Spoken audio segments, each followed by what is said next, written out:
Finding Nemo is back soon. So too is Bibbidi Bobbidi Boutique. And maybe the Silhouette Studio. And maybe the Ragtime Piano. We've got all new over-the-wall images of pirates, also returning soon, plus so much more. Everything is coming back, and it's all coming up next on Fresh Baked.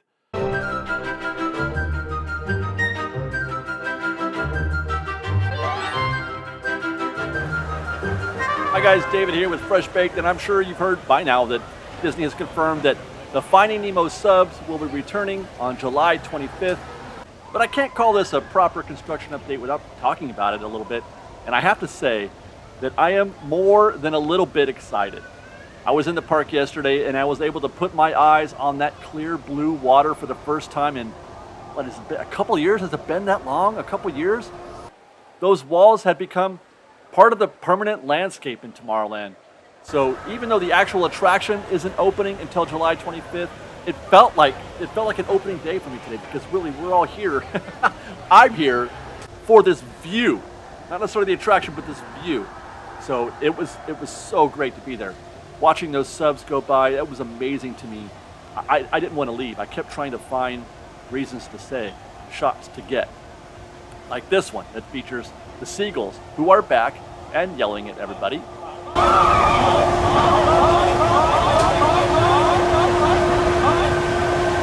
This one is getting 2 subs in one shot. That makes me really happy. I love getting that.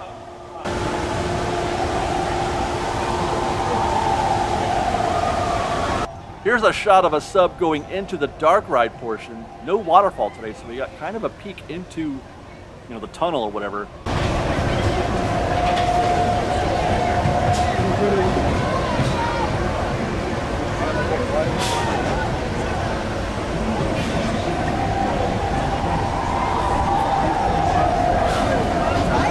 But yeah, it's not fully operational yet.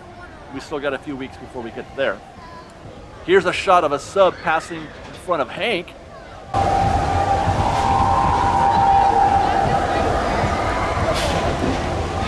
Here's a shot featuring Hank. He looks great on that rock. I'm a little bummed he's not an animatronic in any way. But then I remember that every logical instinct that I've had in the past says that this ride should not even be open. I predicted it would never reopen. But somehow, against all odds, Nemo is back, and it's actually, possibly, better. Disney upgraded it. I mean, there's Hank, of course. That's an upgrade. Looks good.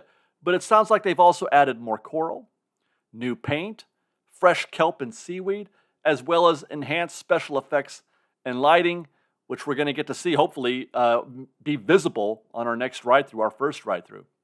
But seeing those artisans in that promotional reel applying their craft to an attraction that is, it's not exactly beloved, but it makes me really happy to see them do this, to see them put in that kind of care and attention. And it makes me want to ride Finding Nemo 100 times. It makes me want to ride it and enjoy it and revel in the craftsmanship of what they've created, at least in the outdoor portion of the attraction. It really is beautiful. You have to give Disney credit for making this happen because, as I mentioned, so many of us left Nemo for dead. And many, they still want this attraction to be dead. And yet, he persists. Carry on, Nemo. Carry on. Hopefully I get to say the same about Autopia, but that's another conversation for another day. We have another announcement from Disney. The Bibbidi Bobbidi Boutique will once again be doing princess makeovers starting August 25th. The shop has been open for a while, but only for regular retail shopping. The actual boutique has not been in operation since the parks reopened. In fact, all the chairs removed and everything. But in about 2 months, fairy godmother apprentices will be available once again for guests between the ages of 3 and 12. Sorry, Liz, that means you can't go. We're talking about hair, makeup, costumes, and accessories, girls and boys, princes and princesses. And, according to the Disney Parks blog, heroes and heroines too in Fantasyland? That's interesting. What do you guys think about that? What do you think about getting a hero or heroine makeover in Disneyland, in Fantasyland? Anyway, back on Main Street, we may be seeing another legendary shop reopen soon.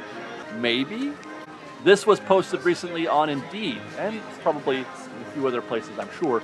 It's a job listing for a silhouette artist, part-time, at the Disneyland Resort. Pretty straightforward. Render an accurate likeness of guests in a silhouette portrait using paper and scissors. And I have to say, there is literally no mistaking any of this. Not the job, not the skills required, not the location. This listing is definitely, in my opinion, signaling the eventual return of the Silhouette Studio on Main Street. It's just a question of time, I think. But it won't be long. Staying on Main Street, let's make a quick stop at the Plaza Point Holiday Gift Shop. It's still a holiday gift shop, but I guess it's done well enough that it has grown, or is growing just a little. They recently extended its boundary to the path that is created from the side entrance into this building. Previously, this section was themed to go with the China Closet next door, but now its theming is very clearly now Plaza Point theming. But the merch, it's not holiday merch. Right now, it's this adorable Winnie the Pooh merch. Right now, I wanted to say, I don't know why, I need to have that paper towel holder. So the merch is more in line with the China Closet, but the theme and decorations is definitely Plaza Point. Got it. Across the street, I also noticed that the Ragtime Piano is back where it belongs. This stopped me dead in my tracks when I walked by the other night. I was just stopped what I was doing, walked over there, took a bunch of video and photos. It's set up in front of Court Corner, where it belongs, where everyone can see and enjoy him play. Before, he was up in that corner of the Jolly Holiday, like he was on some kind of COVID timeout. But it looks like he'll be back performing. I think he already has been, doing a thing that is so Disney. So, get yourself a hot dog, sit out there in those red chairs, listen to some ragtime jazz. It's one of those you're at Disneyland when type moments. I'm so excited. I'm so excited that the Ragtime Piano is back there. Let's go next to Pirates, where last week I was on the verge of a breakdown because the flooring didn't look quite like it used to for a minute. But then I collected myself in that video and realized they're probably not done yet, and it's probably going to be handled. It's been handled. Pavers were installed a few days ago, and they look to be pretty much exactly the same as they were before.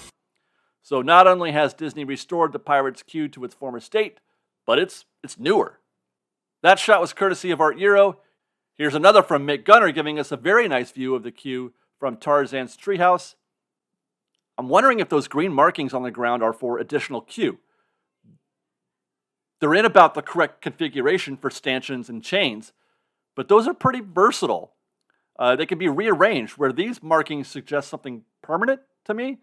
But then again, that's just me overanalyzing things that will work themselves out probably in the long run anyway. So we'll just stay tuned and see what happens there. While we're here, I also want to check in on Tarzan's Treehouse. Now, with Finding Nemo essentially done, perhaps Disney can focus some attention on this forgotten attraction. It has been going on a year now, I think. I noticed the last time I was in the area that it's been a while since we've seen any sign of life. We see nothing, we hear nothing, total nothing. Well, actually, not total.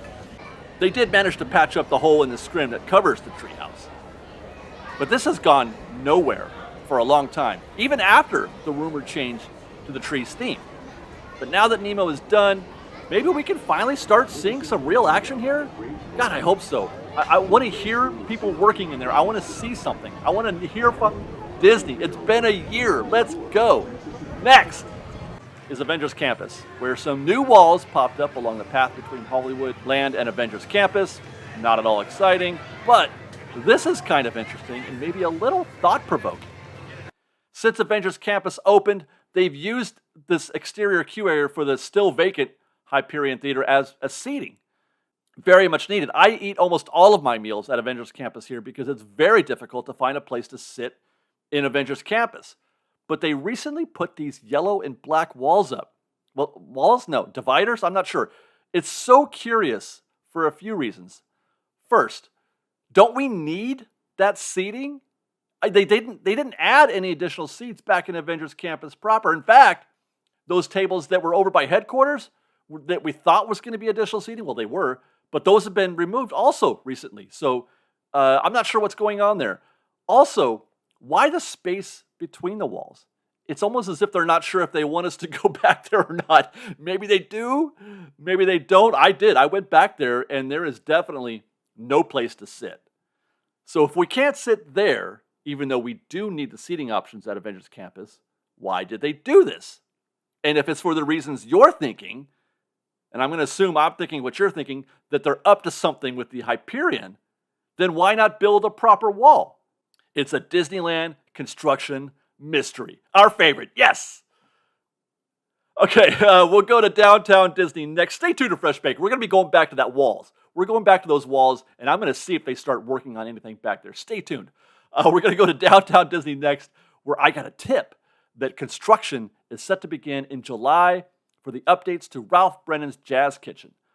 Early prep and light construction to start in the next few weeks. Exterior paint at first, and probably remodeling of the upstairs dining areas as well. And this would be the first visible evolution of the new Downtown Disney space that we're going to see. We're, of course, a long way off for anything in the old AMC theater space where it's still just a hole in the ground. So stay tuned to Fresh Baked, as we'll be covering the transformation to the interesting designs they have planned for the Jazz Kitchen. Guys, while we're at it, I know we talked about this before. Give me your thoughts on this concept art for what's going to wind up being the Jazz Kitchen. I want to hear from you guys some more. In the meantime, we're going to wrap with these shots of the DVC Tower construction at the Disneyland Hotel, courtesy of Benjamin Ahmad. It's growing rapidly. That's the pool-facing wing, while this over here is that weird Walnut Avenue apartment-facing wing. You don't get a view of anything but Walnut Avenue and some apartments. I'm hoping these aren't actual rooms, but they probably are. I would guess maybe the like the budget rooms perhaps. And then anyway, this here is the first I've seen of the entrance to the tower. Concrete has been poured here, and it looks like they're up to something in front of it as well. Is that a hole or an optical illusion? Hard for me to say. We'll check back here at the Disneyland Hotel in a couple weeks to see what progress they've made. We're also going to be checking in on whatever it is they're building out there in the parking lot. We didn't get a chance to get back to this week, but we'll check in on that next week. But that's it, guys. That's it for our construction update today. Thank you very, very much for watching. Follow us on Instagram at _FreshBaked, on Twitter at FreshBakedDisney, that's fresh with no E, and on TikTok at FreshBakedDisney. And if you like our show and want to show your support, please do consider joining our Patreon campaign at patreon.com/FreshBaked. Otherwise, thank you very much for watching, everybody. We love you.